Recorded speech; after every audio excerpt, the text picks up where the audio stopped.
Your heart is pounding as you walk towards the immigration officer. You see the long line, you hear the muffled voices of people being questioned, and your mind starts to race. What if I don't understand the question? What if they think I'm lying because I'm nervous and I can't find the right words? That fear of being stuck at a counter while everyone watches you is the biggest nightmare for English learners. It's that feeling of powerlessness when you have the right documents, but you don't have the right words. But today, we are going to fix that. Hello, everyone. I'm Susan, your flight attendant in this vocabulary lesson. Welcome back to the channel. Today, I'm going to show you exactly how to speak English at the airport with confidence. This video is going to give you the exact tools to stop feeling like a lost traveler and start feeling like someone who is in total control of their journey. We are going to replace that anxiety with the excitement of your next trip. I want you to feel that when you step into an airport, you are not just a passenger, you are a master of your own communication. Furthermore, before we dive into our first dialogue, let me tell you the best way to learn this. You shouldn't just watch this video once and hope to remember everything. The secret to fluency is active simulation. Think of your brain like a muscle. If you just watch me lift weights, you won't get stronger. You need to lift the weights yourself. After I say a phrase, I want you to pause the video and say it out loud 3 times. Try to mimic my tone, my pauses, and my speed. Your brain needs to get used to the music of English, and your mouth needs to practice the physical movements of the words. If you do this, by the time you reach the actual airport, your brain will go into autopilot because you've already practiced the situation in a safe environment. This is how you build unbreakable confidence. Moving on to our first destination, the check-in counter. This is where your trip truly begins and where you establish the tone for your journey. The agent is usually fast and efficient, which can feel intimidating. When they ask, "May I have your passport and your booking reference, please?" Instead of just handing it over in silence like a robot, use this pattern. "Certainly, here is my passport and my booking reference. I hope I'm not too late for the check-in." Adding a small comment makes you sound more natural. Now let's talk about choosing your seat. This is where many people accept whatever they are given because they are afraid to ask. Not you. If you want to be comfortable, you can use these patterns. Example 1. Is there a window seat available? I'd really love to see the view during takeoff. Example 2. Could I please have an aisle seat? It makes it easier for me to get up and stretch my legs if I need to. Example 3. I'm traveling with a friend. Is it possible to find 2 seats together in the front part of the plane? If the agent says the flight is full, don't be discouraged. You can ask, "I understand. If there's any last-minute cancellation or change, could you let me know?" This shows you have the vocabulary to negotiate. In addition to checking in, you have to face the most intense part of the airport experience: security control. This is where the pressure is high and everyone seems to be in a rush. Instead of "pardon me," which can sound a bit too formal for a busy airport, you should stick to a polite "excuse me."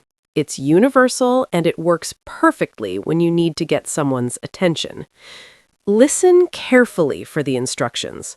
The officers usually speak very fast. If you are confused about your clothes or electronics, don't guess. Ask clearly. "Do I need to take off my shoes and belt?" Or, as many of you have asked me before, "Should I take off my jacket as well?" Simple, direct sentences are your best friends here. If the alarm goes off when you walk through the metal detector, don't panic. Just stay calm, look at the officer, and say, "Sorry, it might be my watch. Should I take it off and go through again?" Most of the time, it's just a small piece of metal, and once you show you are calm and willing to cooperate, the tension disappears. Now, let's move to the most critical stage, immigration. This is where that deep pain of not being understood is strongest for many travelers. You are standing in front of an officer and you feel like every word you say is being judged. Let's break down the 10 most common variations you will hear. First, the purpose of your trip. What is the primary purpose of your visit? Keep your answer short. I'm here for vacation and to visit some famous landmarks. Second, the duration. How long do you intend to stay in the country? Answer, I'll be here for 12 days. My return flight is on the 25th. Third, your accommodation. Where exactly will you be staying during your visit? Always have the address ready. I'm staying at the Hilton Hotel on Main Street. Here is the confirmation. Fourth, your finances. How much currency are you carrying with you today? You can say, I have $500 in cash and my credit cards. Fifth, your job. What do you do for a living back home? Answer, I work as a software developer for a tech company. Notice how all these answers are factual and direct. The officer isn't looking for a long conversation, they're looking for consistency. Let's look at the sixth variation, which is about your travel history. Have you ever been to this country before? You say, no, this is my very first time. Or, yes, I visited once back in 2018. Seventh, about companions. Are you traveling alone or with a group? Answer, I'm traveling with my spouse and my 2 children. Eighth, about your destination after this one. Is this your final destination or are you in transit? You say, this is my final destination, or I'm in transit to London. Ninth, about food or plants. Are you bringing any fresh fruit, meat, or live plants into the country? Always be honest. No, I don't have any perishable food items. And finally, the 10th question, do you have anything to declare? If you only have clothes and personal items, you say, no, I have nothing to declare. When they stamp your passport and say, welcome, that weight on your shoulders finally disappears. But what happens when things go wrong? Let's talk about a situation that is a true nightmare. Arriving late and losing your flight. Imagine you are stuck in traffic, or you simply lost track of time while having a coffee. You arrive at the gate and the door is closed. This is a moment of pure panic. Your first instinct might be to cry or get angry, but that won't help. You need to find a representative from your airline immediately. Approach the desk and say, "Excuse me, I'm so sorry, but I've just missed my flight to Madrid. I was delayed on my way to the airport. What are my options?" This is much better than just saying, "I missed my flight." You are asking for a solution. The agent might say, "The next flight isn't until tomorrow morning." Now you need to negotiate. "I understand. Is it possible to be put on a standby list for an earlier flight, perhaps with a connection? Or are there any seats available on another airline that you could rebook me on?" Sometimes you might have to pay a rebooking fee. You can ask, "How much is the fee for changing my ticket at the last minute?" If the wait is very long, you might need help with accommodation. Since the next flight is tomorrow, does the airline provide any vouchers for a hotel nearby, or is that my responsibility? Dealing with a lost flight requires a lot of problem-solving English. It's about being polite but persistent. You can also say, I really need to get to my destination as soon as possible for an important meeting. Is there anything else you can do to help me? When you use these patterns, you are showing that you are a sophisticated speaker who can handle a crisis with grace. Now that we've survived the drama of security and immigration, let's talk about a more relaxed yet very common situation: dining and shopping. Many students know how to order food in a city, but at the airport, things are faster and sometimes more confusing.